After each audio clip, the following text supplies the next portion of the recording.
Hey, this is Kenneth, and today I'm going to show you how to do the basic rip cut on a table saw. Now, this is a basic Delta table saw. It takes 10-inch blades. I'll show you in a separate video how to change blades and how to do basic maintenance on it, but I'm just going to show you how to do the basic rip cut. So, as I mentioned yesterday, a rip cut is where you're cutting along the grain, where a cross cut is going across the grain.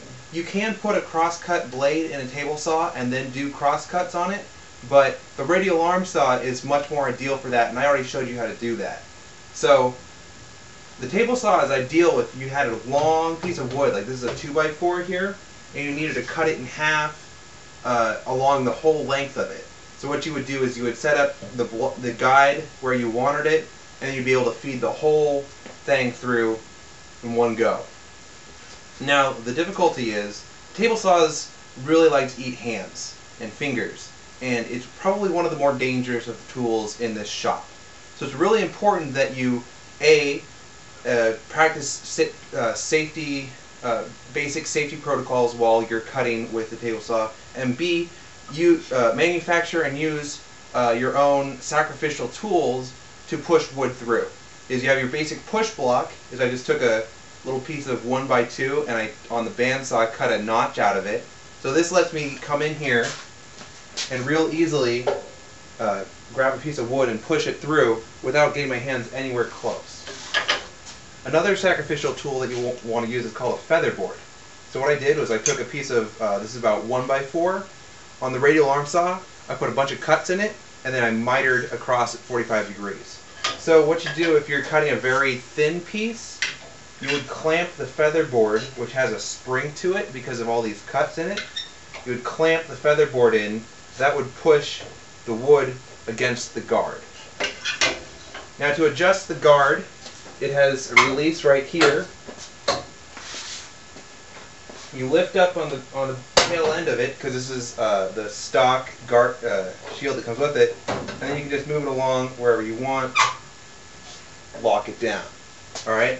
So I'll frame it up from a closer position, and I'll show you what it looks like just to take a standard piece of wood and just rip off a little bit of it.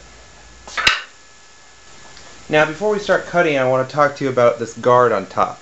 This is an optional guard that you can remove if you're cutting a very tall piece of wood, but it performs several important functions. First of all, it's a guard, right? It's much harder for me to accidentally stick my hands in here when the guard is on. The second thing it does is it has these paws on it, just like I showed you on the radial arm saw. Since on a rip cut you're cutting back towards the user, these paws right here will tend to grab the wood, and so you can see I can't pull this wood back out, which is what the saw is trying to do. Third of all, this back plate back here separates the piece of wood. As you're ripping it, the wood will want to jam back together, but by having this guard here, it keeps the wood separated as it goes onto the outbound plate. Alright, now I'm just going to be cutting a real small piece of wood right here, so I'm not going to need to set up a feather board, but I will be using a standard push block and then just a sacrificial chunk of wood so that I don't have to hold it, I don't have to have my fingers in here, I can have my fingers all the way out here holding this block instead of the one that I'm actually cutting. So, hearing protection, eye protection, careful that I'm not losing my fingers. I'll hit the circuit breaker, and let's cut it.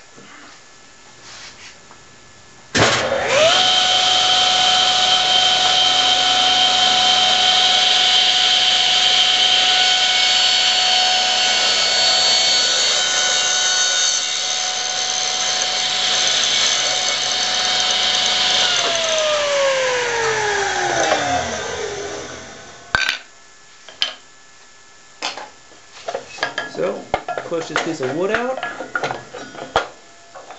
and that right there, you see you got a nice straight rip cut. So, that's the basic rip cut. I'll show you in a separate video how to change the blades and do some maintenance on it, and below this in the blog post I'll show you all the different types of blades that you can put on this, including the cross cut, the rip cut, the dado blades, the troughing blades, etc.